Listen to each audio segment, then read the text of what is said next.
그 다음은 전문직으로서 심판의 직업윤리. 심판은 뭐요?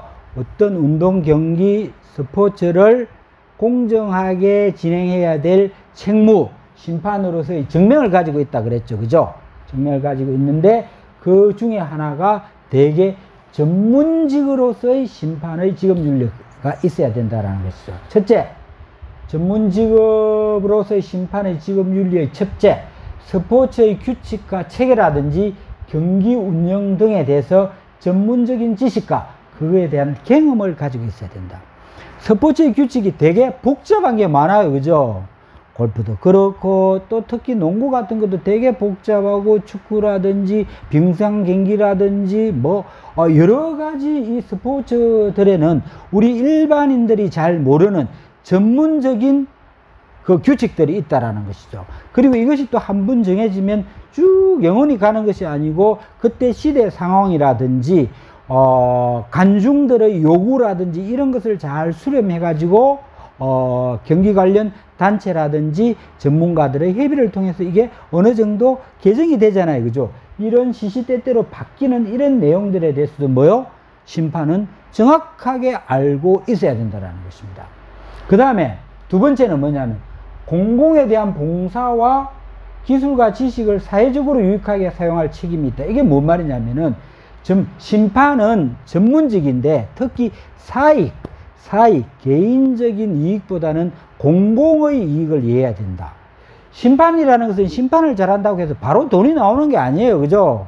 직업적으로 뭐 어떤 물건을 만든다든지 상품을 판다든지 이런 게 아니기 때문에 단지 심판은 룰에 의해서 잘 됐다, 잘못됐다, 규칙에 맞다, 맞지 않다 이것을 판정하는 사람이기 때문에 바로 심판의 직업이 돈이 나오는 거, 이익이 되는 건 아닌데 그것이 잘못됐을 때 상당히 사회적으로 이 스포츠에 대한 불신을 만들 수도 있고 공정하게 잘 운영을 하는 것 때문에 이 스포츠가 많은 사람들에게 재미도 주고 또 한편으로는 선수들이라든지 관련되는 사람에게 이익도 줄 수 있다는 것이죠.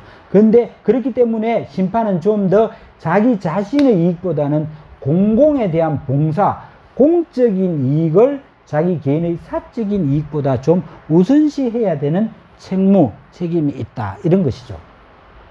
세 번째도 같은 비슷한 이야기예요. 금전적 이익보다 뭐요? 해당 스포츠의 공정성과 사회적 신뢰를 증진할 의무가 있다. 뭡니까?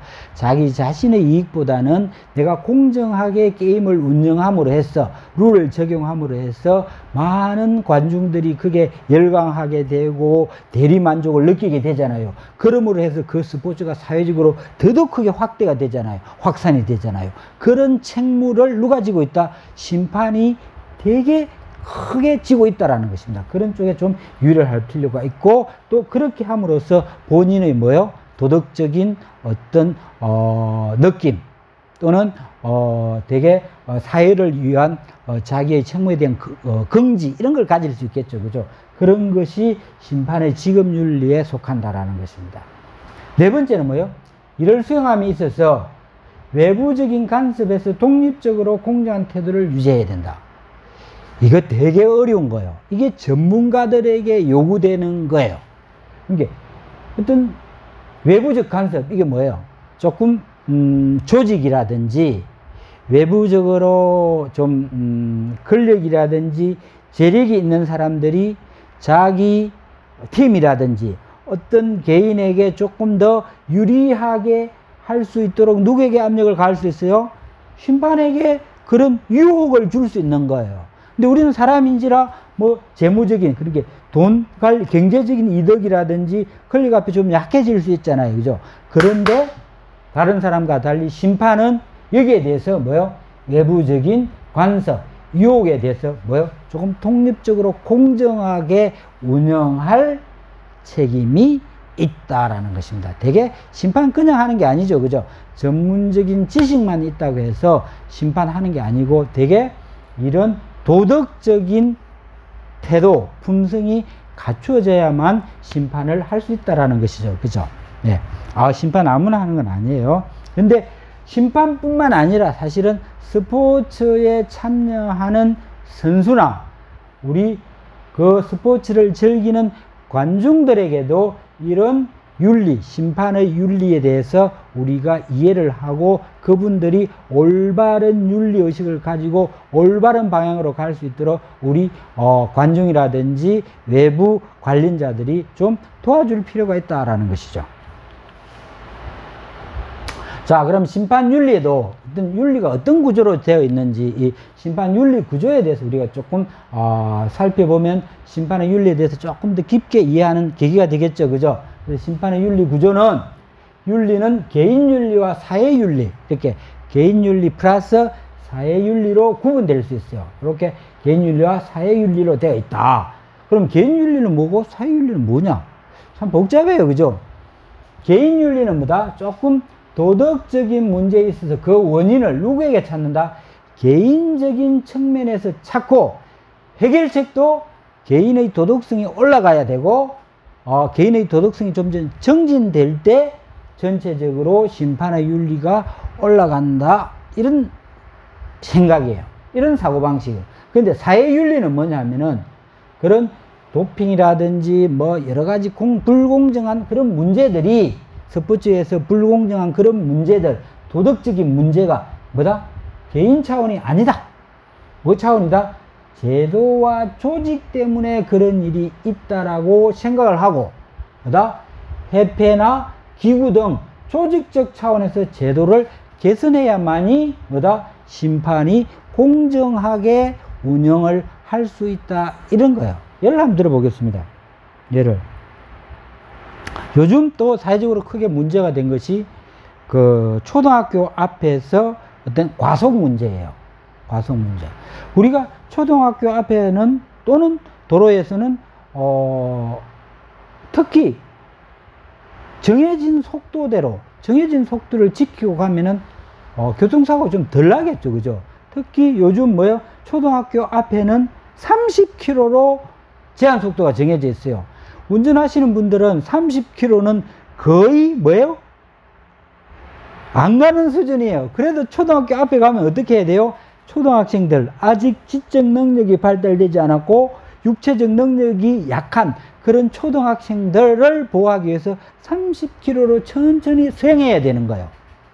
근데 이것을 개인적인 차원에서 도덕적으로 아이들을 위해서 수행해야 됩니다. 천천히 가야 됩니다. 하면은 다 지킬까요? 물론 많은 분들이 지킬 거예요. 그죠?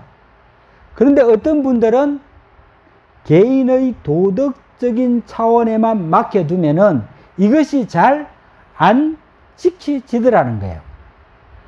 그래서 뭐예요? 여러 가지 시행착오를 겪고 많은 사고가 난 연후에 뭐 어떻게 됐어요? 초등학교 앞에는 속도를 30km라고 제한 속도를 정하고 거기에 대해서는 엄격한 제재를 가하는 거예요. 그게 뭐다? 여러분, 조직적인 차원에서 그 개선을 한 거예요. 개인적인 도덕심에만 맡겨두고 천천히 가세요 하는 건 뭐다? 개인윤리 차원이에요. 그렇게만 하지 않고 뭐다? 제도 자체를 천천히 갈 수 있도록 만드는 것이 뭐다? 사회윤리라는 거예요. 그래서 우리가 심판에게도 어떤 윤리적인 것을 적용하고 윤리적인 책임을 물을 때는 심판 개인에게만 개인에게만 책임을 돌리는 것은 묻는 것은 한계가 있다라는 것입니다. 왜? 우리 사람은 어떻게 생각하면 그렇게 도덕적이지 않고 또는 감정에 많이 치우칠 수 있고 때에 따라서는 개인의 이익에 자기가 이렇게 흔들릴 수 있는 이익의 유혹이 많은 존재가 우리 인간이라는 것입니다. 그래서 어떤 심판의 윤리도 개인 윤리와 사회적 윤리가 이렇게 잘 조화를 이루어야만이 된다라는 말씀을 드릴 수 있겠죠. 그죠? 그래서 편파, 판정, 승부 조작 등 비도덕적 문제에 휘둘리지 않기 위해서는 누가 심판 개인의 도덕성도 올려야 되지만 사실은 제도적인 장치가 어쩌면 더 필요할 것이다. 그래서 법과 제도 이런 것이 완비가 돼야만이 이 스포츠에서 좋은 스포츠 윤리가 또는 심판이 그런 자기의 양심에 의해서 심판을 잘 할 수 있는 구조가 되겠죠. 그죠? 예. 그 다음에 심판은 어떤 판정을 할 때 이 가치가 충돌, 가치가 서로 이렇게 할까 저렇게 할까, 이게 옳을까 저게 옳을까 하는 가치 충돌의 문제가 생깁니다. 그때 어떤 판단을 할 것이냐, 이게 되게 중요하겠죠. 그죠? 그래서 스포츠 현장에서 어떤 사실을 판단하고 그 가치 판단의 충돌, 사실과 가치 판단의 충돌이 발생할 때 심판은 문제를 어떻게 판단하고 해결할 것인가, 이 능력도 심판에게는 되게 중요하다는 것이죠. 중요한 거죠. 그죠? 예, 그래서 사실 판단과 가치 판단에 대한 내용을 한번 살펴보도록 하겠습니다.